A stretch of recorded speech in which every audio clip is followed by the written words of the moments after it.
சுவிட்சர்லாந்தில் 4 ஆண்டுகளுக்கு பின் மீண்டும் உயர்ந்த எரிபொருள் விலை. லிட்டருக்கு 2 பிராங்குகளை தாண்டியது பெட்ரோல்.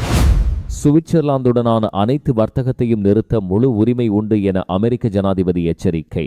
இரு நாடுகளுக்கும் இடையே நிலவும் வட்டி விகித முரண்பாடே அதிருப்திக்கு முக்கிய காரணம் என குற்றச்சாட்டு. சுவிட்சர்லாந்தில் சாக்லேட் புட்டிங்கில் கொடிய பாக்டீரியா. லீடில் கடைகளில் விநியோகம் உடனடியாக நிறுத்தம். தயாரிப்பில் உணவு நஞ்சை ஏற்படுத்தும் பாசிலஸ் செரியஸ் பாக்டீரியா உள்ளதாக விநியோகஸ்தர் எச்சரிக்கை. சூரிச்சின் வரலாற்று சிறப்புமிக்க கோர்சோ திரையரங்கை பாதுகாப்பது குறித்து நாடாளுமன்றத்தில் காரசார விவாதம். கோர்சோ திரையரங்கம் மாற்றப்பட்டால் சூரிச் திரைப்பட விழா பாதிக்கப்படும் என அரசியல் கட்சிகள் எச்சரிக்கை.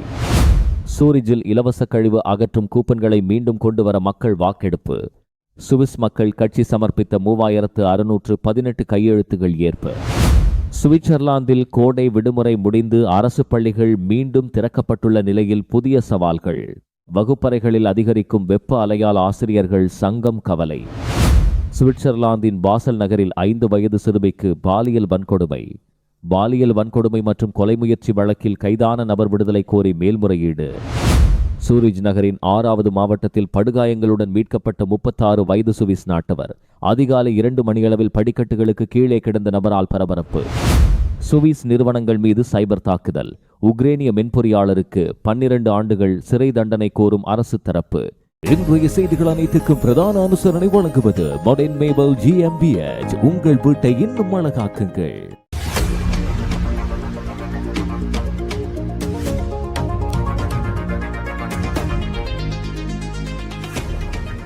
சுவிட்சர்லாந்தில் வாகன ஓட்டிகளுக்கு அதிர்ச்சி அளிக்கும் வகையில் பெட்ரோல் விலை 4 ஆண்டுகளுக்கு பிறகு மீண்டும் 1 லிட்டருக்கு 2 பிராங்குகளை தாண்டியுள்ளது. டூரிங் கிளப் சுவிட்சர்லாந்து வெளியிட்டுள்ள தகவலின்படி ஈயமற்ற 95 ஆக்டேன் பெட்ரோலின் சராசரி விலை தற்போது 1 லிட்டருக்கு 2.02 பிராங்குகளாக உயர்ந்துள்ளது. கடந்த ஒரு வாரத்தில் மட்டும் 5 சென்டிம்கள் விலை அதிகரித்துள்ளது. இதற்கு முன்பாக கடைசியாக 2022 ஆண்டு செப்டம்பர் மாதத்தில் தான் பெட்ரோல் விலை இந்த அளவை தொட்டிருந்தது. இதற்கிடையில் டீசல் விலையும் 5 சென்டிம்கள் அதிகரித்து தற்போது லீட்டருக்கு 2 பிராங்குகள் 27 சென்டிம்களாக விற்பனையாகிறது. இந்த திடீர் விலை உயர்வுக்கு பல சர்வதேச காரணங்கள் இருப்பதாக டூரிங் கிளப் சுவிட்சர்லாந்து சுட்டிக்காட்டியுள்ளது. மத்திய கிழக்கு பிராந்தியத்தில் நிலவும் புவிசார் அரசியல் பதற்றங்கள் உலகளாவிய எரிசக்தி சந்தையில் பெரும் ஏற்ற இறக்கத்தை உருவாக்கியுள்ளன. மேலும் பாரசீக வளைகுடா மற்றும் ரஷ்யாவில் உள்ள சில சுத்திகரிப்பு நிலையங்கள் சேதமடைந்ததால் சுத்திகரிப்பு திறன் குறைந்துள்ளது. அத்துடன் கடும் வெப்பம் மற்றும் வறட்சி காரணமாக ரைன் நதியின் நீர்மட்டம் குறைந்ததால் படகுகள் மூலமான எண்ணெய் போக்குவரத்து தடைபட்டு செலவுகளும் பல மடங்கு அதிகரித்துள்ளன. இருப்பினும் 2022 ஆண்டின் உச்சபட்ச விலையான பெட்ரோல் 2 பிராங்குகள் 31 சென்டிம்கள் மற்றும் டீசல் 2 பிராங்குகள் 40 சென்டிம்களுடன் ஒப்பிடுகையில் தற்போதைய விலை சற்று குறைவாகவே உள்ளது. எனினும் சர்வதேச சூழல்களால் எரிபொருள் விலை மேலும் உயருமா என்ற கவலையில் சுவிஸ் வாகன ஓட்டிகள் உள்ளனர்.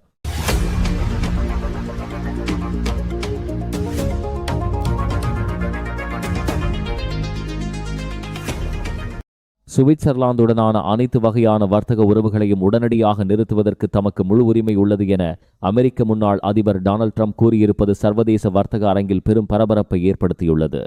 இரு நாடுகளுக்கும் இடையிலான வர்த்தகத்தில் காணப்படும் வட்டி விகித வேறுபாடே தமது இந்த அதிருப்திக்கு முக்கிய காரணம் என அவர் சுட்டிக்காட்டியுள்ளார். அமெரிக்கா சுமார் 3.5% வட்டி செலுத்தும் நிலையில் சுவிட்சர்லாந்து வெறும் 0.5% மட்டுமே வட்டி செலுத்துவதாக அவர் குற்றம் சாட்டியுள்ளார். இதன் மூலம் அமெரிக்காவை சுவிட்சர்லாந்து தங்களுக்கு சாதகமாக பெரிதும் பயன்படுத்திக் கொள்வதாகவும் இந்த நிலையை எப்போது வேண்டுமானாலும் தம்மால் மாற்ற முடியும் என்றும் டொனால்ட் ட்ரம்ப் எச்சரித்துள்ளார். மேலும் வர்த்தகம் நிறுத்தப்பட்டால் அதன் விளைவுகள் சுவிட்சர்லாந்துக்கு பேரழிவாக அமையும் என்றும் அவர் தெரிவித்துள்ளார். அதேவேளை சுவிட்சர்லாந்தை மட்டும் தாம் குறிவைக்கவில்லை என்றும் அமெரிக்காவின் இழப்பில் பயனடைந்து வரும் சுமார் 60 நாடுகள் தமது கண்காணிப்பில் உள்ளதாகவும் டொனால்ட் ட்ரம்ப் கூறியுள்ளார். ஏற்கனவே 2 வாரங்களுக்கு முன்பு அமெரிக்கா மற்றும் சுவிட்சர்லாந்து இடையிலான சுமார் $39 பில்லியன் வர்த்தக பற்றாக்குறையை ஒரே அடியில் அளிக்க முடியும் என அவர் பேசியிருந்த நிலையில் இந்த புதிய எச்சரிக்கை குறித்து சுவிஸ் அரசாங்கம் இதுவரை அதிகாரப்பூர்வ பதில் எதையும் வெளியிடவில்லை. உங்க வீடு அழகா மாடர்னா இருக்கணுமா? அப்படின்னா பர்னிச்சர் வாங்குற இடத்தையும் சரியா தேர்வு பண்ணுங்க. மாடர்ன் மேபல் GmbHல modern sofa, dining table, bedroom furniture, உங்க வீட்டுக்கு பொருத்தமான பல ஸ்டைலிஷ் கலெக்ஷன்ஸ் இருக்கு. இதை விட இன்னும் என்ன வேணும்?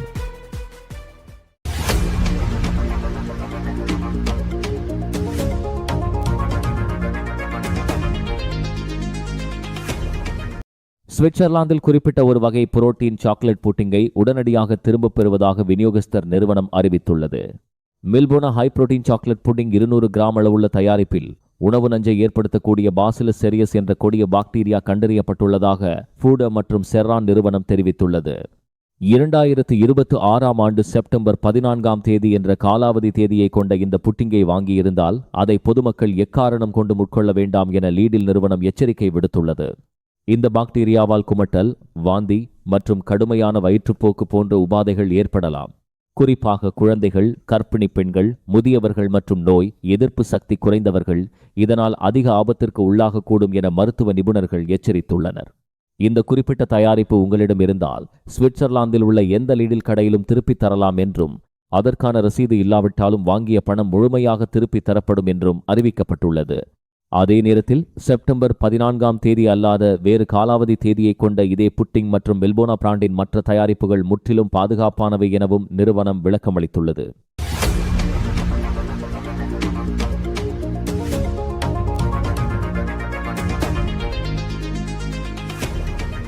சூரிஜ் நகர நாடாளுமன்றத்தில் வரலாற்று சிறப்புமிக்க கோர்சோ திரையரங்கை பாதுகாப்பது தொடர்பாக கடுமையான விவாதம் தொடங்கியுள்ளது. பெல்லிவியூ பகுதியில் நீண்ட காலமாக இயங்கி வரும் இந்த கோர்சோ திரையரங்கை எதிர்காலத்தில் வெறும் பொது நிகழ்ச்சி நடத்தும் இடமாக மாற்றாமல் தொடர்ந்து ஒரு திரையரங்கமாகவே பாதுகாக்க வேண்டும் என பல்வேறு அரசியல் கட்சிகள் ஒருமித்த குரலில் வலியுறுத்தியுள்ளன.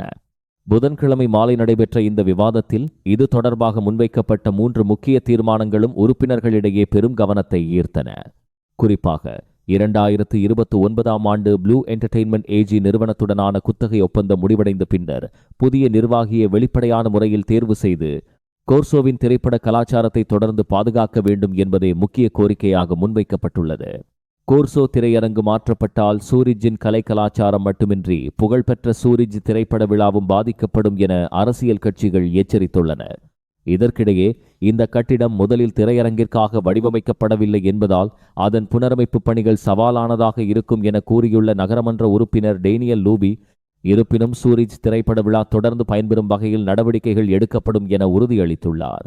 இதனைத் தொடர்ந்து சமர்ப்பிக்கப்பட்ட 3 தீர்மானங்களும் சிறிய பெரும்பான்மையுடன் மீண்டும் பரிசீலனைக்காக நகரமன்றத்திற்கு அனுப்பி வைக்கப்பட்டுள்ளதால் கோர்சோ திரையரங்கின் எதிர்காலம் குறித்த அடுத்த கட்ட முடிவை சூரிஜ் திரைப்பட ரசிகர்கள் ஆவலுடன் எதிர்பார்த்துள்ளனர்.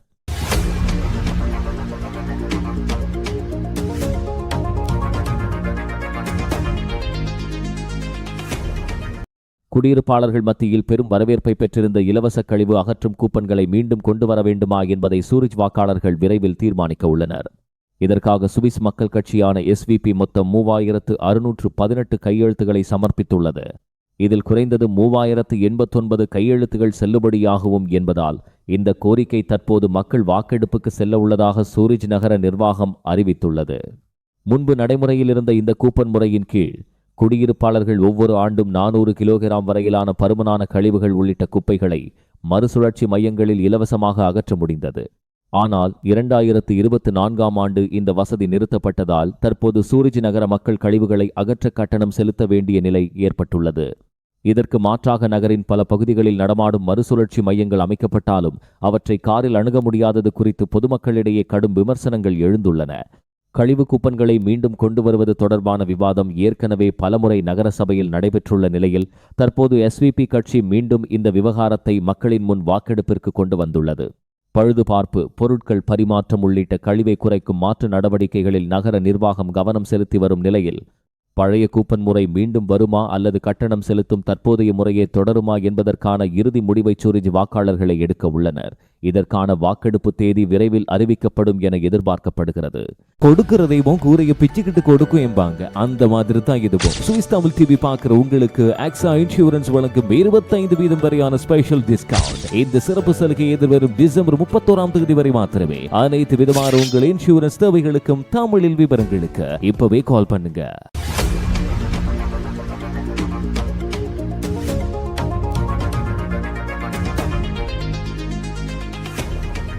சுவிட்சர்லாந்தின் பல மாகாணங்களில் கோடை விடுமுறை முடிந்து அரசு பள்ளிகள் மீண்டும் திறக்கப்பட்டுள்ள நிலையில் அந்நாட்டின் கல்வித்துறையில் உடனடியாக தீர்க்கப்பட வேண்டிய புதிய சவால்கள் குறித்து சுவிஸ் ஆசிரியர்கள் சங்கம் தீவிர கவலை தெரிவித்துள்ளது. குறிப்பாக காலநிலை மாற்றத்தினால் ஏற்படும் கடுமையான வெப்ப அலைகள் பள்ளிகளின் கல்விச் சூழலை வெகுவாக பாதிப்பதாக ஆசிரியர்கள் சுட்டிக்காட்டியுள்ளனர். இந்த கோடை காலத்தில் சுவிட்சர்லாந்தில் வரலாறு காணாத அளவுக்கு வெப்பத்தின் தாக்கம் மிக கடுமையாக பதிவாகியுள்ளது. இதன் காரணமாக வகுப்பறைகளில் வெப்பம் அதிகரித்து மாணவர்கள் பாடங்களில் சரிவர கவனம் செலுத்த முடியாமல் அவதிப்படும் சூழல் ஏற்பட்டுள்ளது. அதீத வெப்பமானது குழந்தைகளின் கற்கும் திறன் மட்டுமின்றி அவர்களின் உடல் நலத்தையும் நேரடியாக பாதிக்கும் என்பதால் பள்ளி கட்டிடங்களை வெப்பத்திலிருந்து பாதுகாக்கும் வகையில் நவீன தொழில்நுட்ப கட்டமைப்புகளுடன் மாற்றியமைக்க வேண்டும் என ஆசிரியர்கள் வலியுறுத்துகின்றனர். ஐரோப்பிய நாடுகளில் தீவிரமடைந்து வரும் காலநிலை மாற்றம் காரணமாக இதுவரை மிதமான காலநிலையை கொண்டிருந்த சுவிட்சர்லாந்து போன்ற நாடுகளிலும் தற்போது கோடைக்கால வெப்பம் பெரும் அச்சுறுத்தலாக உருவெடுத்துள்ளது. எனவே வகுப்பறைகளில் காற்றோட்ட வசதிகளை உடனடியாக மேம்படுத்துதல், பள்ளி கட்டிடங்களை வெப்பம் ஊடுருவாதவாறு மாற்றி அமைத்தல் மற்றும் மாணவர்களின் நலன் கருதி சிறப்பு பாதுகாப்பு ஏற்பாடுகளை செய்தல் போன்ற அவசர நடவடிக்கைகளை அரசு மேற்கொள்ள வேண்டும் என சுவிஸ் ஆசிரியர்கள் சங்கம் கோரிக்கை விடுத்துள்ளது.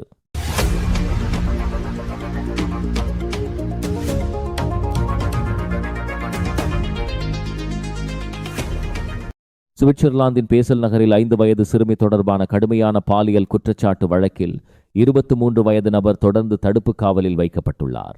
நீதிமன்ற ஆவணங்களின்படி கடந்த 2025ஆம் ஆண்டு டிசம்பர் 18ஆம் தேதி பேசல் நகரின் இசலின் பகுதியில் உள்ள வேகோலம்பாட் பூங்காவில் 5 வயது சிறுமியை கழிவறைக்குள் அழைத்துச் சென்று பாலியல் ரீதியாக துன்புறுத்தியதாக அந்த நபர் மீது குற்றம் சாட்டப்பட்டுள்ளது. இதற்கு முன்னதாக அச்சிறுமியின் பாட்டியையும் அவர் தாக்கி காயப்படுத்தியதாக குற்றச்சாட்டு முன்வைக்கப்பட்டுள்ளது. மேலும் அடுத்த நாளே மற்றொரு நபர் மீது கத்திக்குத்து தாக்குதல் நடத்தியதாகவும் விசாரணையில் தெரிய வந்துள்ளது.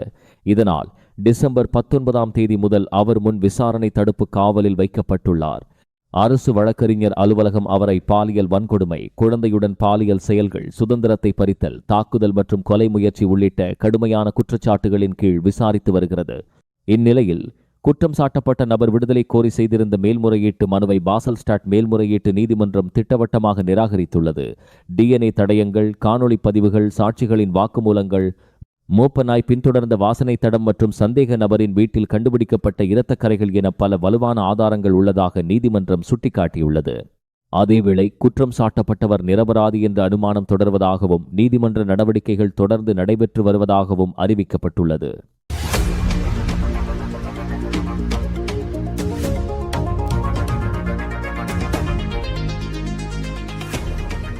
சூரிஜ் நகரின் 6வது மாவட்டத்தில் அதிகாலை நேரத்தில் படுகாயங்களுடன் 36 வயது சுவிஸ் நாட்டவர் ஒருவர் மீட்கப்பட்ட சம்பவம் அப்பகுதியில் பெரும் பரபரப்பை ஏற்படுத்தியுள்ளது. சூரிஜ் நகர காவல்துறையின் தகவலின்படி ஆகஸ்ட் 16ஆம் தேதி ஞாயிற்றுக்கிழமை அதிகாலை 2 மணிக்கு சற்று பின்னர் கிளாஸ்டர் ஃபார்வேக் மற்றும் திராச் மிட்லிஸ்டக் சந்திப்பில் உள்ள படிக்கட்டுகளுக்கு கீழே அந்த நபர் படுகாயங்களுடன் தரையில் கிடந்துள்ளார். காயமடைந்த நிலையில் கண்டெடுக்கப்பட்ட அவரை சூரிஜ் பாதுகாப்பு மற்றும் மீட்புச் சேவையினர் உடனடியாக மீட்டு சிகிச்சைக்காக மருத்துவமனைக்கு கொண்டு சென்றனர். அவருக்கு பலத்த காயங்கள் ஏற்பட்டிருந்த போதிலும் அதற்கான காரணம் இதுவரை தெளிவாக தெரியவில்லை. இது ஒரு விபத்தா அல்லது தாக்குதல் சம்பவமா என்ற கோணத்தில் போலீசார் தீவிர விசாரணை மேற்கொண்டு வருகின்றனர். மேலும் குற்ற செயல் எதுவும் நடந்திருக்கலாம் என்ற சந்தேகத்தையும் போலீசார் நிராகரிக்கவில்லை.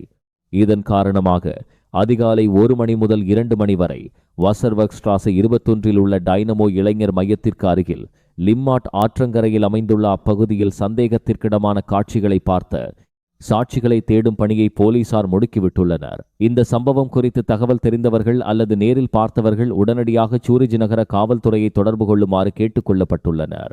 சுவிஸ் தமிழர்களே, எங்கள் மீது நீங்கள் வைத்துள்ள நம்பிக்கைக்கு மனமார்ந்த நன்றி.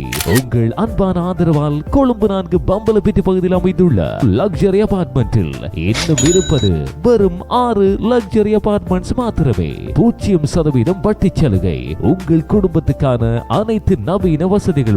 நாளை அதுவும் காலியாகலாம். இன்றே உங்கள் வீட்டை உறுதி செய்யுங்கள். மேலும் தகவல்களுக்கு இப்போதே அழையுங்கள். 41787242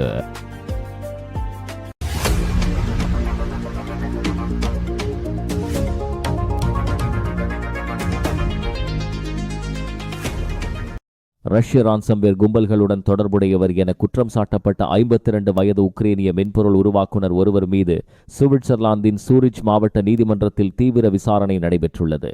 பாசல் லண்ட்ஷாஃப்ட் மாகாணத்தில் உள்ள அவரது வீட்டில் இருந்தபடியே உலகளாவிய ரீதியில் இணைய தாக்குதல்களில் அவர் ஈடுபட்டதாக அரசு தரப்பு கடுமையாக குற்றம் சாட்டியுள்ளது. இந்த தொடர் சைபர் தாக்குதல்களால் சுவிட்சர்லாந்தின் பிரபல நிறுவனங்களான ஸ்டாட்லர் ரெயில், மயர் டோப்லர் மற்றும் ரியாலோஜிக்ஸ் உள்ளிட்டவை பெருமளவில் பாதிக்கப்பட்டுள்ளன. ரான்சம்வேர் தாக்குதல்களால் இந்த நிறுவனங்களின் தகவல் தொழில்நுட்ப அமைப்புகள் முற்றிலுமாக முடக்கப்பட்டன. அத்துடன் முடக்கப்பட்ட தரவுகளை மீட்டெடுக்க கோரப்பட்ட பணத்தாலும் பல மில்லியன் பிராங்குகள் அளவிற்கு இழப்பு ஏற்பட்டுள்ளதாக தெரிவிக்கப்பட்டுள்ளது. லாக்கர் கோகா, மெகாகார்டெக்ஸ் மற்றும் நெஃபிலிம் போன்ற ஆபத்தான மேல்வேர் நிரல்களுக்கான முக்கிய கூறுகளை அவர் உருவாக்கியதுடன் நிறுவனங்களின் தரவுகளை திருடியதாகவும் அரசு தரப்பு வாதிட்டுள்ளது. இந்த இணைய குற்ற வலைப்பின்னலுக்கும் ரஷ்ய அரசின் நலன்களுக்கும் தொடர்பு இருக்கலாம் என அரசு தரப்பு சந்தேகம் எழுப்பினாலும் ரஷ்ய உளவுத்துறையுடன் இவருக்கு நேரடி தொடர்பு இருப்பதற்கான உறுதியான ஆதாரங்கள் இல்லை என தெரிவிக்கப்பட்டுள்ளது. இருப்பினும் இவருக்கு 12 ஆண்டுகள் சிறை தண்டனை, 12 ஆண்டுகள் நாடு கடத்தல் மற்றும் சுமார் 1.8 மில்லியன் சுவிஸ் பிராங்குகள் மதிப்புள்ள கிரிப்டோகரன்சிகளை பறிமுதல் செய்ய அரசு தரப்பு கோரியுள்ளது. ஆனால் தாம் ஒருபோதும் தீம்பொருள்களை உருவாக்கவில்லை என்றும் ஐடி பாதுகாப்பு ஆலோசகராக மட்டுமே பணியாற்றியதாகவும் கூறி தம் மீதான அனைத்து குற்றச்சாட்டுகளையும் அந்த உக்ரைனிய நபர் திட்டவட்டமாக மறுத்துள்ளார். இந்த வழக்கின் இறுதி தீர்ப்பு வரும் செப்டம்பர் 10 அறிவிக்கப்பட உள்ளது.